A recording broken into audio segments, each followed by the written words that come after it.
Bismillahirrahmanirrahim. Ini adalah permulaan kitab wasiat. Ketika belum mati, kita boleh wasiat walaupun kita sakit. Masih boleh, masih sah lagi. Khususnya apabila seseorang itu sakit, dia lebih-lebih lagi lah kena ingat pada mati. Kalau tidak sakit pun boleh mati juga, sampai masa dia. Jadi kena beringat. Bila beringat tu apa dia nak buatnya? Bila ingat mati, ingat. Nak aku bacakan, takut-takut sebelum pada tu leka Tuhan beri sakit sikit tu, ingat dekat nak mati tu mungkinlah terfikir nak aku bajikan tu antara hikmatnya. Tuhan beri sakit, Tuhan beri kita susah tu, nak suruh memikir. Maka ada faedahnya untuk akhirat besok. Moga sah lagi kalau nak wasiat pun boleh pada masa tu. Tak ada nak beri tak cakap, tapi boleh wasiat kan? Boleh. Bila boleh wasiat tu, harta tu masih lagi hak kita. Kalau kita mati tak ada wasiat pada, jadi hak orang lain tu harta tu. Ketika belum mati kita boleh, walaupun kita sakit, walaupun kita tak boleh sendiri, Tuhan beri peluang lagi kita. Sebab harta tu harta kita, diberi kelebihan apa dia? Kita boleh wasiat. Dan wasiat itu perlu ditunaikan sebelum hak lain. Min ba'di wasiyatin yusi biha aw dain. Mana pusaka berlaku selepas diselesaikan, ditunaikan wasiat si mati itu. Apa kita boleh buat untuk masa depan kita? Mana untuk kehidupan selepas mati kita boleh buat lagi. Walaupun kita sakit, kita dekat nak mati pun boleh lagi. Jadi kalau kita wasiat tu sebelum bagi pusaka lah, kena selesai wasiat kita dulu. Ini hak si mati. Ataupun hutang, kalau dia ada hutang, sama juga, kena selesai tu dulu, barulah kira bagi pusaka.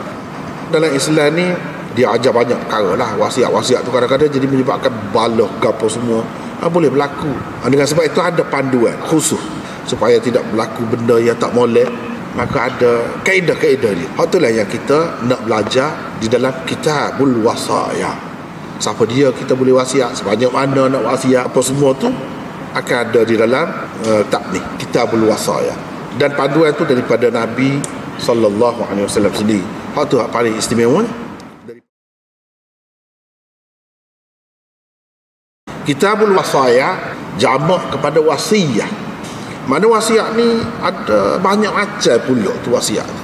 Sebab itu dia guna jamak. Wasiat ni tidak satu bentuk saja. Macam-macam pula ada kaedah dianya, ada perbahasan dianya, masalah-masalah dianya sangat banyak sehingga disebutkan dengan jamak. Wasiat ni dari segi asal lah, bahasa asal lah, bahasa Arab. Satu, wasiyah dengan makna berwasiat. Wasiat dengan makna perbuatan berwasiat itu. Satu lagi wasiyah, wasi dengan makna yang diwasiatkan.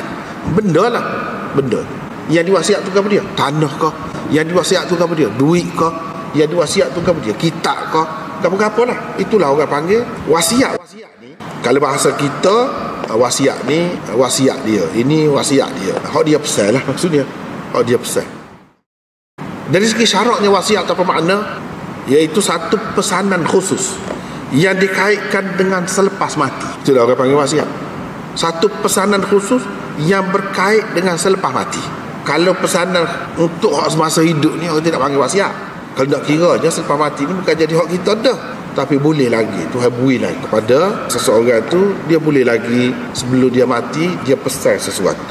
Sama ada berkait dengan harta, sama ada berkait dengan hak lain-lain, dia boleh berlaku. Dia tidak kata harta saja, tetapi hak lebih khususnya dalam bab ni ialah berkait dengan harta benda. Hak lebih khususnya, walaupun dia merangkumi juga pesanan-pesanan lain. Dari segi bahasa, wasiat dengan makna pesanan, peringatan, nasihat. Dari segi bahasa Arab, wasiat. Ada juga lagu tu, pesanan supaya jangan buat benda ni, pesanan supaya buat benda ni. Itu dari segi bahasa. Bab hadis tentang wasiat. Wasiat yang diperintahkan agama, syarat. Ini bab hadis tentang wasiat yang diperintahkan oleh agama. Benda lagu mana kita nak wasiat? Semua orang kena wasiat kok. Maknanya apa yang perlu kepada seseorang yang ada sesuatu yang layak diwasiatkan. Jadi apa yang diperintahkan, siapa yang memerintahkan? Maksudnya syarat lah. Agama nak lagu mana dalam bab wasiat ni. Dia khusus dengan orang Islam saja ke wasiat-wasiat ni? Dah. Wasiat orang kafir sah juga. Wasiat orang kafir. Secara umumnya, wasiat orang kafir tu pun sah juga. Terpakai juga. Boleh diterima juga. Bahkan Ibnul Munzir menukilkan ijma' ulama ni.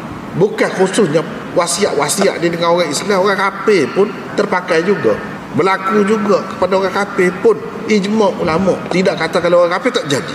Daripada kafir zimmi ke, kafir harbi ke, sah berlaku. Maksudnya gini, kita hak duduk dalam masyarakat Islam ni tak ada masalah lah, mak ayah anak Islam belaka. Tapi kalau dalam masyarakat hak semasa Nabi ataupun masyarakat mana-mana hak capu-capu, ada hak masuk Islam, ada hak tidak masuk Islam, ketika tu timbul masalahnya. Ketika tu timbul masalah. Katakanlah satu orang dia memeluk agama Islam, dia anak lah, anak kepada satu orang kafir masuk Islam. Lepas kaya-raya dia jadi kaya, ada harta banyak lah. Kalau dia mati, pesaka dia boleh ke kepada ayah dia, ke kepada mak dia hak tidak Islam? Tak boleh. Pesaka tak boleh. Tapi wasiat boleh ke? Boleh. Wasiat kepada untuk orang kafir boleh. Orang kafir wasiat untuk orang Islam boleh. Mana si anak tadi dia fikir ayah dia ni ke mana-mana pun ayah dia tak Islam pun. Kalau ke mana kalau aku mati? Sebagai seorang Islam, kan orang Islam ni dia ada banyak disiplin dia. Dan dia ada sebagai pendakwah tu dia kena ada jiwa tu. Walaupun dia tu orang tak panggil pendakwah pun, dia kena ada jiwa tu biar jadi orang ni tertarik kepada Islam. Jadi dia boleh wasiat. Tapi 1/3, tak boleh lebih daripada sekatu. Boleh wasiat. Kalau nak diwasiatkan kepada ayah dia atau mak dia hak tidak Islam, boleh. Dan kalau dia mati sebelum bagi pesaka kepada hak lain-lain, kena bagi dulu wasiat tu. Selesai hak tu dulu. Kena selesai hak tu dulu. Boleh ke tidak boleh? Boleh. Sah. Wasiat daripada seorang Islam untuk orang kafir. Kalau pesaka tak boleh. Sebab apa Nabi kata dak? La yarithul kafir al-muslim walal muslim al-kafir. Orang kafir tak boleh mewarisi orang Islam. Orang Islam juga tidak boleh mewarisi orang kafir. Mewarisi itu pesaka lah, berkait dengan pesaka. Kalau pesaka tak boleh. Beza agama. Wasiat boleh. Satu lagi, ayah dia tidak Islam, anak Islam. Tapi dia sayang anak dia walaupun anak dia Islam. Kalau nak kira mengikut hukum Islam tak boleh. Pesaka ayah dia tak boleh. Hadis saat ni tu menghalal dah. Tapi lagu mana kalau dia nak bagi juga? Dengan cara wasiat lah. Ayah orang kafir itu wasiat bahawa sebahagian daripada harta dia jangan lebih daripada 1/3 lah. Kalau lebih daripada 1/3 walaupun dia kafir, kita tolong ayat dia, saya tak boleh ambil nyaya kepada hak lain. Sebab Islam ajar tak boleh sekat 1/3. Sampai jadi jatuh nyaya pewaris lain, itu bukan ajaran Islam. Sekat 1/3 ayah dia boleh wasiat. Sebab itu dia kata sah juga orang kafir pun. Patut orang kafir nak wasiat kepada sama kafir dia. Boleh ke tidak? Boleh. Orang kafir duduk dalam negara Islam, dia pun tanya kita, lagu mana? Kita boleh royak? Boleh. Sah wasiat tu. Tidak kata wasiat ni khusus dengan orang Islam saja.